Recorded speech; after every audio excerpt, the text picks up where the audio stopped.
Hello, hello, hello. Welcome to Windows 8 development, Windows 8 app development with the web platform.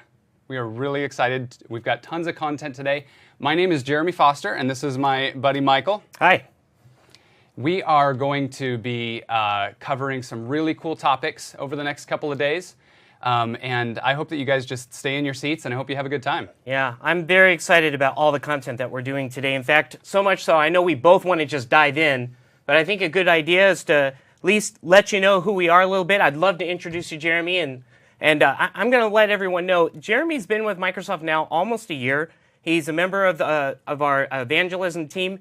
And the thing that I really enjoy about Jeremy, in fact, I think the reason why we connected and worked so well is because we have a passion for this topic. But I love how much he is so fussy about the details on his blog and when he does any writing. So if you're really interested in understanding something, how it really works, and you want to see code written the right way, I think of Jeremy's. And I've learned a lot from you so far, so I'm excited that I'm doing this with you. Well, just because it compiles and passes the unit tests doesn't necessarily mean that it's written right, right? Right. Absolutely. Yeah. Well, I'm equally excited to be working with Michael. Michael is the author of multiple books and online videos that I have personally benefited from, so thank you for that. Michael's got lots of industry experience in the web. He is, in my opinion, rocking the web stack. So it's going to be good working with you here on screen. Thanks. So let me tell you what we've got in store for you. We've got a course that's going to last 2 days. And it is Accelerated Certification Prep Jumpstart. Why don't you break that down for him? What does that mean? Well, you know, we do have the certification thing in there, but I think what is really exciting about what we're doing is that all the content that's going to be covered, which goes into this 7480, which is developing in HTML5 with JavaScript, and also the tomorrow's stuff, which is the 70-481, which is really creating the apps with it. All this content is really derived from real-world experience, from us being out in the trenches doing all these events. I absolutely love the fact that we're bringing this to the table and that it aligns so nicely with these certs. Yeah, absolutely. It is an accelerated course, so we're not going to have hands-on labs. You've got the Code Show project that you're welcome to follow along on, but for the most part, we're going to be really moving through a lot of content. So we're going to kind of white-knuckle a little bit. The Code Show project is going to be pretty integral to what we're doing today. I'm going to jump out and show you this. If you go to codeshow.codeplex.com and then go to the source code tab, not the downloads tab, because that's going to get you releases, which there are none right now, but just go to source code, and you're free to browse the source code online or go over here to download and download that source code. That's available to you at any point. These are one-day versions of 5-day courses. What's normally done in 5 days, we're going to try to pack into 1 day each. Yeah, so I mean, when we're saying accelerated, we really truly mean it. But you know, if you are the type that really, really enjoys having that slower experience, then you should reach out to a Microsoft partner and look for these courses that they might be available. The 2048-0A. Well, I couldn't even, that was a tongue twister. And 20481A. Both of these are courses that map to those exams. Absolutely. So here's what we're going to be doing over the next couple of days. On the left, you see day 1, and on the right, day 2. So today, we're going to be sticking to the topics of the web platform. Pretty generic web platform. We're going to talk about HTML, CSS, and JavaScript. There will be some Windows 8 topics that sneak into today because it's definitely relevant.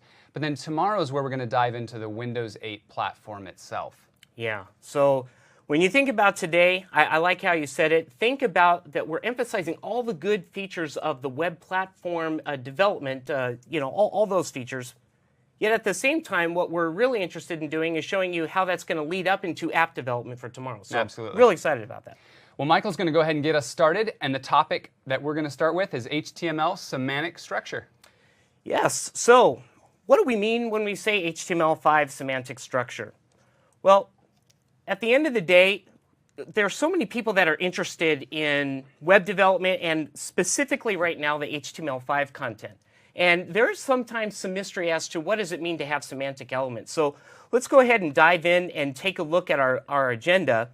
We're going to be focusing on semantic tags first, and then we're going to get into how the forms have changed a little bit with HTML5. cover some of the eye candy pieces, I guess you would call it, from HTML5 with the audio, video, canvas, and SVG. We'll sprinkle some demos in throughout. Let's start right now by considering this perplexing situation. Now, Jeremy, when you look at this and you see, these divs with these IDs in these classes, do you think that this 3 or 4 years ago looked somewhat familiar? Oh yeah, absolutely. It looks very familiar to me. So, and so did the powers behind HTML5. They looked at this and realized there's so much repetition going on with people creating headers or navs or articles or whatever the case was. So why not do this and just formalize all those things that are typically done in web apps today? So these semantic tags are made available so that we can just say, hey, you know what, instead of having an ID or a class to kind of give that attribution, let's make it a first-class citizen within the markup. So what are some of the new features or new semantic tags? We saw a couple in the previous kind of conceptual-looking graphic, but these are elements that map over. It gives an idea of what the block level would be, or if it's text level, and what its purpose is. But I find, of course, and I'm sure you're the same, that it's usually best to see in a demo. So I'm going to do that in just a moment. The other factor with HTML5 is forms. And I think there's a lot of exciting features that just came out with forms. So consider this particular situation where we have, a classic form asking for name, email, site, and phone. Well, some of the new attribution would be allowing that text type for input to be marked as required. And you'll notice right now on the screen that the required attribute is standing alone by itself. That's interesting. How does that make you feel? At first, it makes me feel a little bit non-standard. Yes, it does feel that way. And I want to highlight that because of that, a lot of people like to actually put the required equals and then still put like the word required in quotes, which you're allowed to do. But it will work that way, which is kind of interesting. All right, let's go back over here and check out email. So email is a classic thing that is asked for. Not only are we marking it as required, but we're also saying, hey, let's provide a little placeholder. A placeholder that says, let's give them an example. Kind of like a traditional watermark that you would just have in the background. So that's how easy it is to do now in HTML5. You can do the same thing here with site, type URL, and with phone, I thought I'd introduce that you could also, in addition to all the things we've talked about before, like we can mark it required, placeholders, we can actually provide, you recognize what's in that pattern? Yeah, it looks like a phone number. Looks like an odd phone number. That's a regex pattern. So we can actually put in customized stuff. If we don't like the way the default pattern would be for a phone, then we can say, well, we want it to be this way. Because, phone numbers all over the place are different. Well, I think it's time for our first demo. Let's do it. So this is an important demo. It's our first demo of day one. And what we want to focus on right now is the fact that we are going to be showcasing for you some web stuff, but now we're going to kind of sneak in how it's going to be done. So let's go ahead and look at Visual Studio here. I just opened Visual Studio 2012. I am going to create a new project, and I'm going to call I'm going to use a blank app, and you'll notice over here on this side it says JavaScript and it says Windows Store. But it does say JavaScript, which is good. And I'm going to create a little project here called, well, we're going to sandbox some things, so I'll put sandbox here. Whoops, sorry, let me do sandbox jump start. There we go. That's going to create a project here. Now, I want to immediately ignore this JavaScript because we haven't even talked about JavaScript yet. I do want to focus, however, on the default HTML page. And as we look at this markup here... Now, Michael, can I interrupt you for a second Sure. and ask you a question? Are you creating a website here? Well, I'm glad you asked that question. We're not creating a website, although that looks like a web page to me. Yeah, it looks like right? a website to me. I mean, inside of this HTML, we have references to CSS, we have references to JavaScript. It looks like HTML markup. And that's the good news, because anybody who's going to be doing any kind of web development is going to immediately feel like, hey, this is familiar territory. You know, Right. So far so good. Yeah. Now what I want to do, though, is show how it's going to be slightly different. I'm going to collapse the header section for a moment, and you know, if anyone's watching and saying, why did he do that? Well, there's some references in here that we'll get into at a later point. But I just want to collapse it for now and just say, let's just look at this markup as simple as it is on the screen right now. My goodness, it's just a doc type declaration, which is the standard for HTML5. You know, we don't have all that crazy metadata stuff at the top anymore. A simple HTML opening and closing tag. And right inside here in the body, we just have, you know, some simple stuff. I could run it at this time. Would you like to see what that would mean to run it? Yeah, sure. So I'll run on my local machine. Now, really difficult to see, but there's this content goes here. Now, where's the browser? You tell me. Exactly. There is no browser. We're actually running in an app. So that's going to be the same thing all day. We're not going to over-explain that. This is the only time today we're going to say it. All our web stuff is going to be tested in the context of an app. It's crazy. So I'll switch back over here.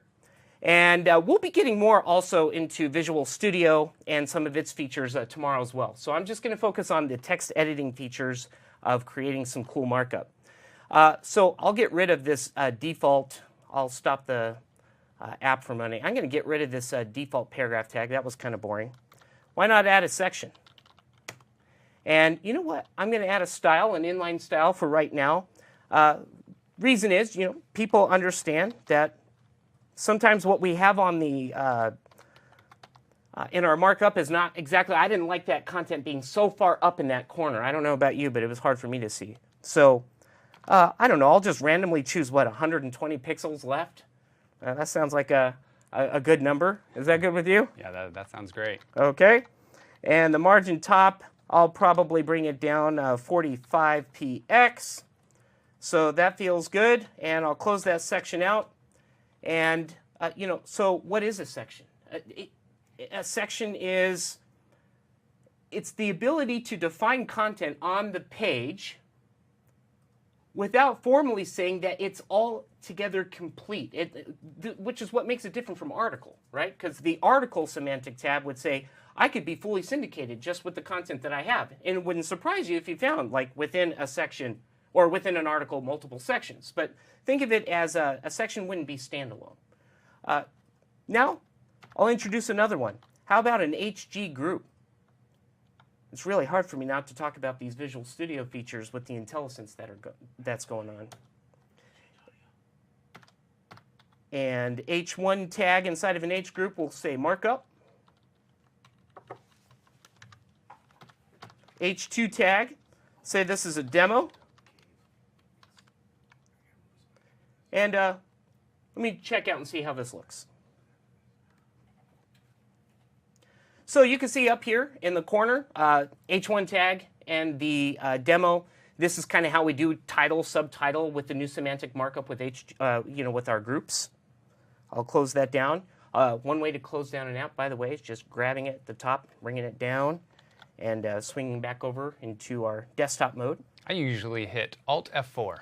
That works too. So now I'm back into the code, and let's talk a little bit about forms. Maybe I can add a little form tag right here, showcase one of those features. So I will put a paragraph tag that says, you know, what are your favorites? And indicate afterwards that I'd like an input tag.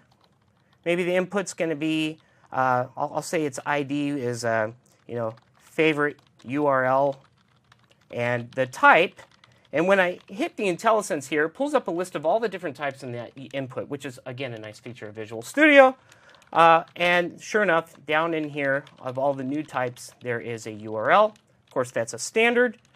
I am going to use the required, And I'm going to say required equals required, just so it doesn't look wrong to either one of us, because, you know, we've been in that world so much. And I'm going to say the placeholder, I'll make it equal, oh, why not? I'll just choose something like www.palermo4.com. Shameless. It's just shameful that that plug right there, but I'll just use my website there. Now, because I'm using an input tag like this, I am going to create a form tag as well and put inside. I'm going to take that input out and just put it right there. A little copy and paste magic is what made all of that happen. And, of course, I'd like to submit this. So I'll put in an input, type equals submit, and you know, I'll say the value is, we'll do some kind of fictitious saving of that favorites. All right, so, oh, better close that tag. Let's see how this one looks when we run it, and what the benefit is of all these new structural and semantic things. So you can automatically see that watermark in the background, right? You know, that Palermo4.com kind of says, hey, this is how the site could look. I'm going to click Save. And it's saying, hey, no, this is a required field. Sweet. Well, if it's required, I'm going to say, OK. I understand it's required. Now I'm going to click Save again. It's like, no, you must enter a valid URL. It's like, all that out of the box. I didn't have to do any other coding to get that kind of validation done. So if I actually put in a valid website, something like www.codefoster.com, another just shameful plug. Yeah, it's just shameless. So I'll go ahead and click Save. Let's see what happens. Well, what did it do? It actually submitted, right? And now it just reset itself back to the original value. But it did accept, in fact, it liked codefoster.com, FYI. So what do you think of those new semantic tags? I like them. I think it makes the HTML, you know, cleaner to read and, you know, makes more sense. Yeah, I agree. So, and the benefit here is that you can use all of this within the context of writing an app, just like we were doing with the website. You know, nothing changed.